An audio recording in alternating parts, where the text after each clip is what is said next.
Hello students, তোমাদের প্রিয় YouTube channel educational সলিউশনে তোমাদের সকলকে জানাই স্বাগত। প্রতিদিনের মতো আজকেও আমি তোমাদের জন্য নিয়ে এসেছি গুরুত্বপূর্ণ ক্লাস। এখানে প্রতিটি প্রশ্ন খুবই ইম্পর্টেন্ট তোমাদের ফুড এসেই পরীক্ষার জন্য। আশা করছি এখান থেকে তোমরা অবশ্যই বেশ কয়েকটি প্রশ্ন কমন পেয়ে যাবে। তো আজকের ক্লাসটা তোমরা প্রথম থেকে শেষ পর্যন্ত মনোযোগ সহকারে দেখো। তো দেখো, এটি হলো কালকের হোমওয়ার্কের কোশ্চেন। বলেছিল এখানে যে রাজগীর চিড়িয়াখানা নিচের কোন রাজ্যে অবস্থিত। তো এটার সঠিক উত্তর হবে অপশন নাম্বার সি, বিহার। তো যারা অপশন নাম্বার সি উত্তর দিয়েছো তাদের অবশ্যই সঠিক হয়েছে। তো এটার উত্তর হবে অপশন নাম্বার সি। তো আজকের সেশন শুরু করছি। দেখো কোশ্চেন নাম্বার 1, নিচের কোন সংস্থাটি 1885 সালে প্রতিষ্ঠিত হয়েছিল। তো নিচের কোন সংস্থাটি 1885 সালে প্রতিষ্ঠিত হয়েছিল?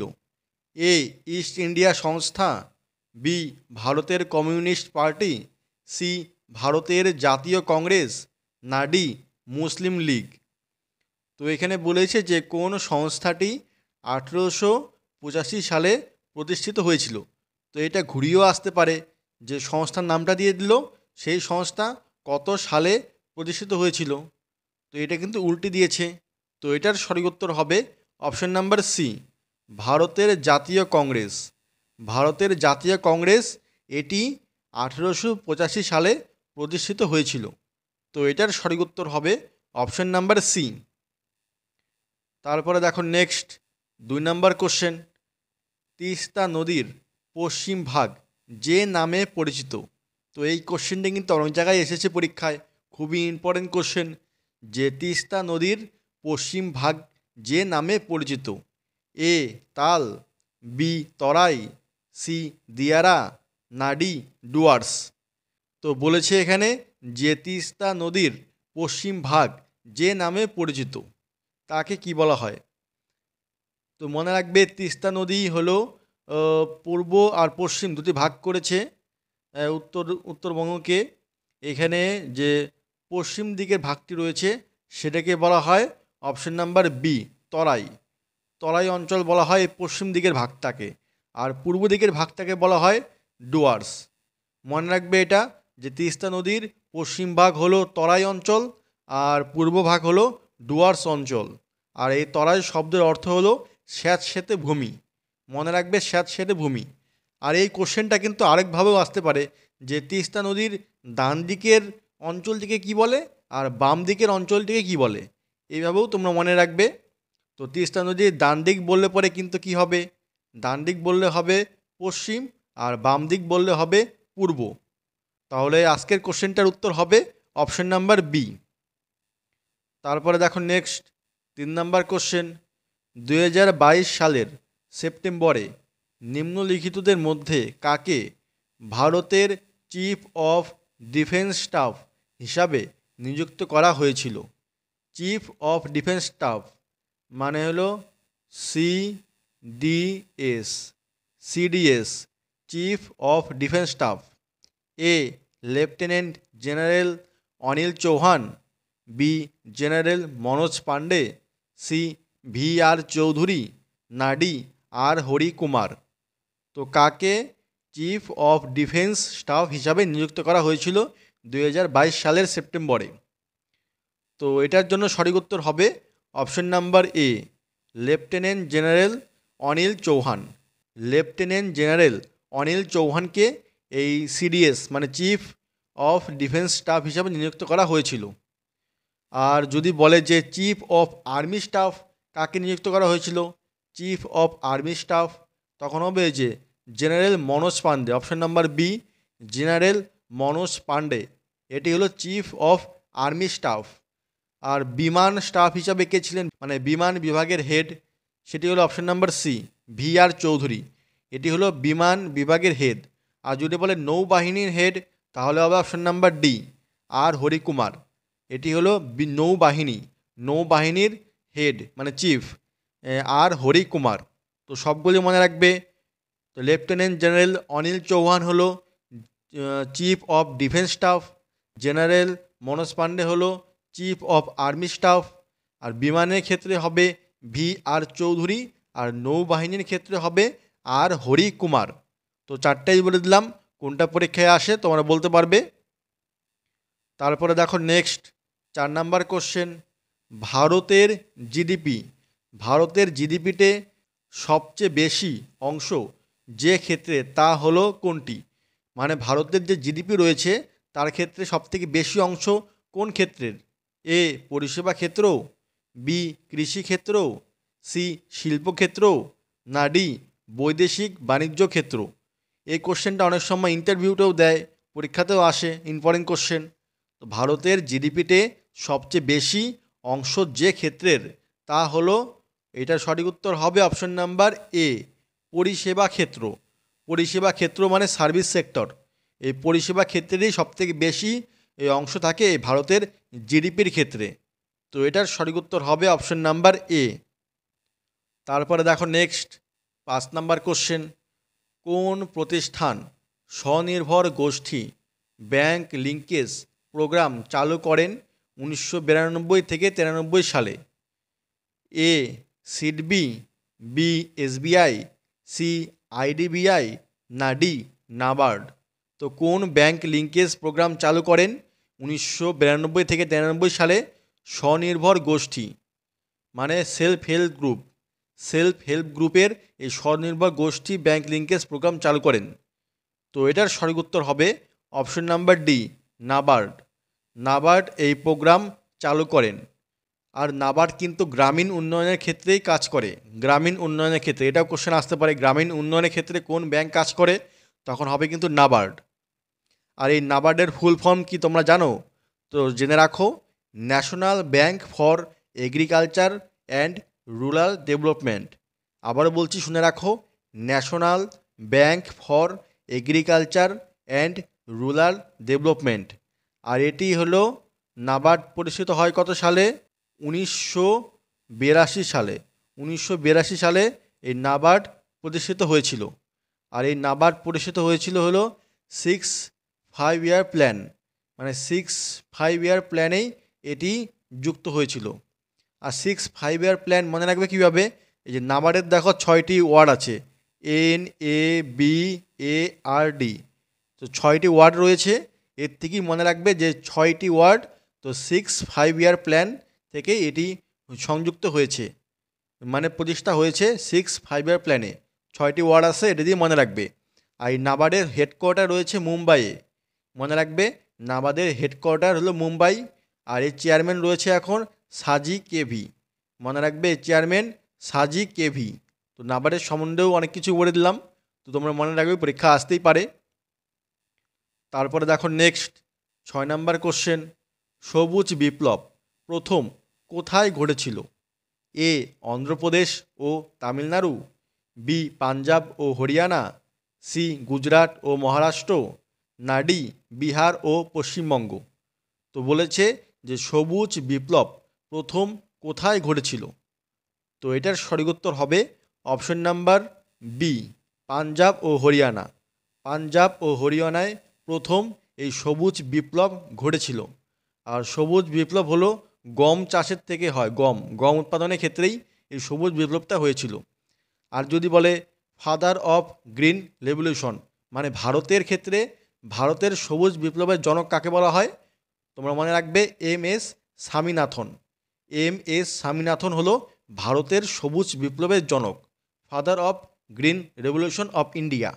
আর যদি এটি হয় যে বিশ্বের, মানে পৃথিবীর সবুজ বিপ্লবের জনক, মানে বিশ্বের ক্ষেত্রে সবুজ বিপ্লবের জনক কাকে বলা হয়? তখন হবে নরম্যান বোরলগ। তো ভারতের বললে MS স্বামীনাথন, আর অল ওভার পৃথিবীর বললে পরে নরম্যান বোরলগ। তো দুটোই মনে রাখবে, কোনটা পরীক্ষায় আসে। তারপরে দেখো নেক্সট 7 নাম্বার কোশ্চেন, কোন শিক্ষা রিপোর্টের মাধ্যমে কলিকাতা বিশ্ববিদ্যালয় প্রতিষ্ঠা করা হয়?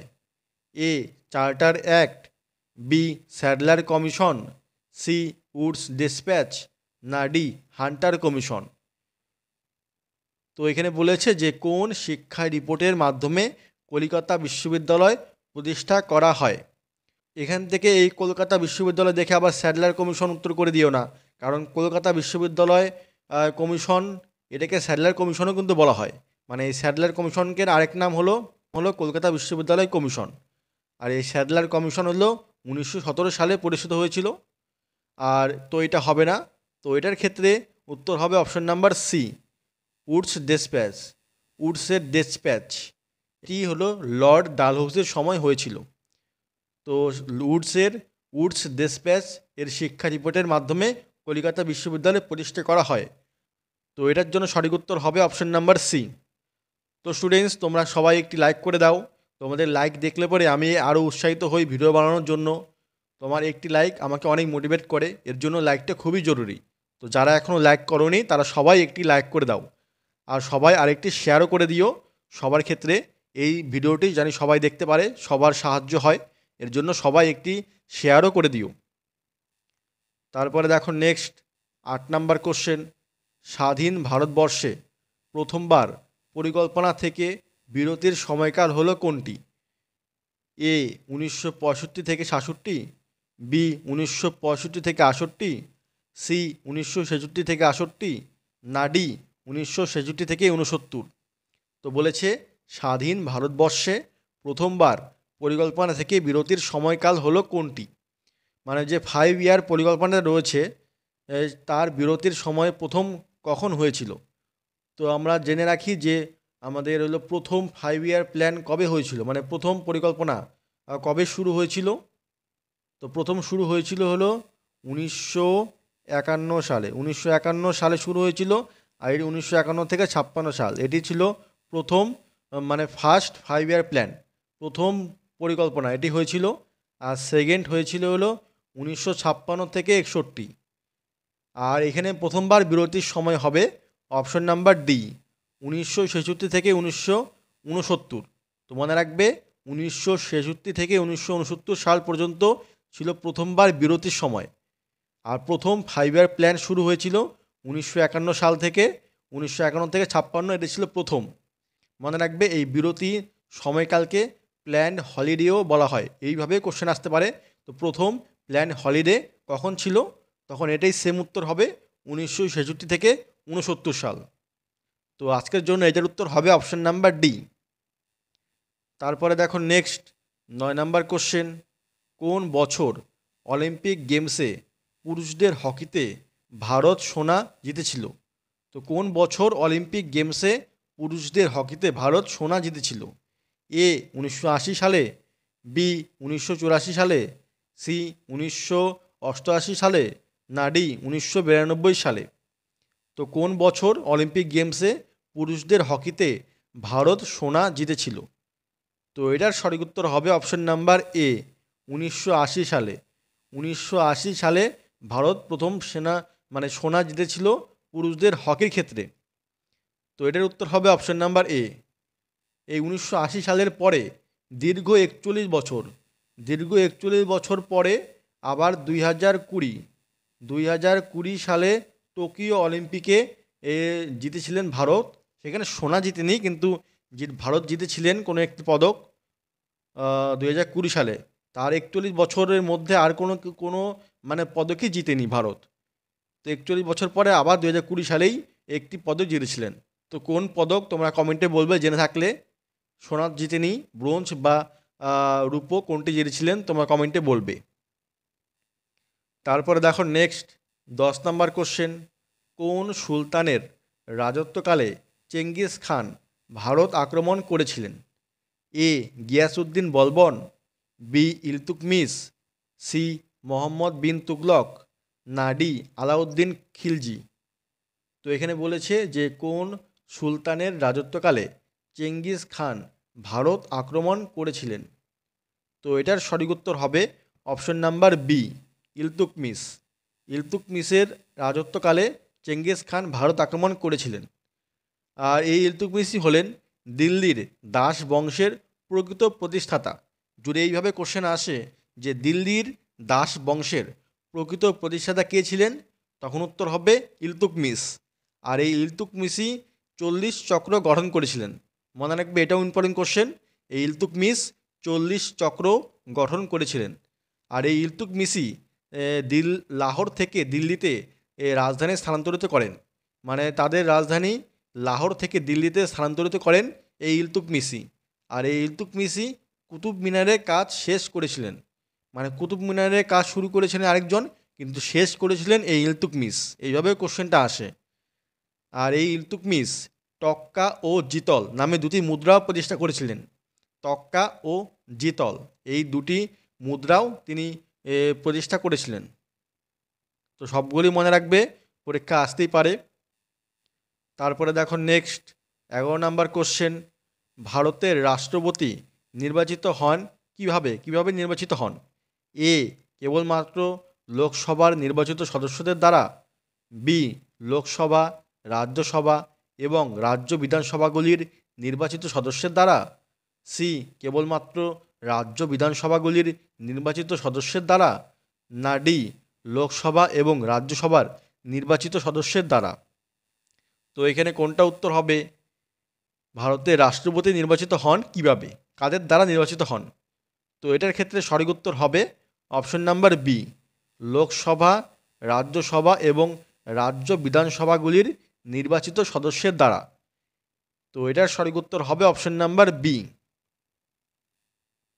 তারপরে দেখো নেক্সট 12 নম্বর কোশ্চেন, রাজ্য নির্বাচন কমিশনারকে কে নিয়োগ করেন? এ রাজ্যপাল, বি রাষ্ট্রপতি, সি হাইকোর্টের প্রধান বিচারপতি, না ডি ভারতের মুখ্য নির্বাচন কমিশনার। তো বলেছে এখানে রাজ্য নির্বাচন কমিশনারকে কে নিয়োগ করেন?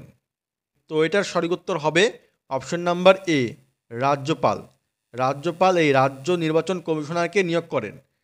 আর এখানে যদি বলতো যে কেন্দ্র নির্বাচন কমিশনার, মানে কেন্দ্রের যে নির্বাচন কমিশনারকে কে নিয়োগ করেন, তখন হতো কিন্তু রাষ্ট্রপতি, অপশন নাম্বার বি, রাষ্ট্রপতি হতো। রাজ্য বলেছে এর জন্য রাজ্যপাল, আর কেন্দ্র বললে রাষ্ট্রপতি উত্তর হয়ে যেত। তো দুটোই মনে রাখবে। তারপরে দেখো নেক্সট 13 নম্বর কোশ্চেন, লোমাস ঋষি গুহা। লোমাস ঋষি গুহা যা একটি মনুষ্য সৃষ্ট গুহা, এটি ভারতের কোন রাজ্যে অবস্থিত? এ মধ্যপ্রদেশ, বি মহারাষ্ট্র, সি বিহার, না ডি কর্ণাটক। তো এখানে বলেছে লোমাস ঋষি গুহা যা একটি মনুষ্য সৃষ্ট গুহা, আর এইটি ভারতের কোন রাজ্যে অবস্থিত? তো এটার সঠিক উত্তর হবে অপশন নাম্বার সি, বিহার। এই গুহাটি বিহারে অবস্থিত। তো এটার সঠিক উত্তর হবে অপশন নাম্বার সি। তারপরে দেখো নেক্সট 14 নম্বর কোশ্চেন, ভারতের সেন্ট্রাল ইনল্যান্ড ওয়াটার ট্রান্সপোর্ট কর্পোরেশনের সদর দপ্তরটি কোথায় অবস্থিত? তো বলেছে এখানে যে ভারতের সেন্ট্রাল ইনল্যান্ড ওয়াটার ট্রান্সপোর্ট কর্পোরেশনের সদর দপ্তরটি কোথায় অবস্থিত? এ কোচিনে, বি এলাহাবাদে, সি মুম্বাইয়ে, না ডি কলকাতায়। তো ভারতের সেন্ট্রাল ইনল্যান্ড ওয়াটার ট্রান্সপোর্ট কর্পোরেশনের সদর দপ্তর কোথায় অবস্থিত, মানে হেডকোয়ার্টার কোথায় অবস্থিত? তো এটার সঠিক উত্তর হবে অপশন নাম্বার ডি, কলকাতায়। কলকাতায় এর সদর দপ্তরটি অবস্থিত, মানে হেডকোয়ার্টারটি অবস্থিত কলকাতায়। তো মনে রাখবে এটার সঠিক উত্তর হবে অপশন নাম্বার ডি। তারপরে দেখো নেক্সট 15 নম্বর কোশ্চেন, আর আজকে লাস্ট কোশ্চেন এটি। T20 ক্রিকেট ম্যাচে একজন বোলার সর্বোচ্চ কত ওভার বল করতে পারেন? A 4 over, B 5 over, C 6 over, না ডি 7 ওভার। তো এটা তোমাদের জন্য হোমওয়ার্কের কোশ্চেন। তোমরা অবশ্যই কমেন্ট করে বলবে যে এটার উত্তর কি হবে। এটা কিন্তু খুবই ইজি কোশ্চেন, তোমরা সবাই পাবে অবশ্যই। আমি জানি তোমরা সবাই পাবে, তাও আমি তোমাদের হোমওয়ার্কের কোশ্চেনটা দিলাম যেন তোমরা অ্যাক্টিভ থাকো। তো আগে 14টা কোশ্চেনের মধ্যে তোমরা কতগুলি ঠিক করতে পেরেছো কমেন্টে বলবে, আর এই কোশ্চেনের উত্তর তো অবশ্যই দেবে। তো স্টুডেন্টস, এই ছিল আজকের আমাদের ক্লাস। তোমাদের কেমন লাগলো অবশ্যই কমেন্ট করে জানাবে, আর ভালো লেগে থাকলে অবশ্যই একটি লাইক করবে, আর চ্যানেলে নতুন হয়ে থাকলে অবশ্যই চ্যানেলটি সাবস্ক্রাইব করে পাশে থাকা বেল বাটনটি অন করে দেবে এরকম আরও ক্লাসের জন্য। তো আজকের জন্য এখানেই রাখছি, আবার দেখা হবে পরবর্তী ভিডিওতে। বাই।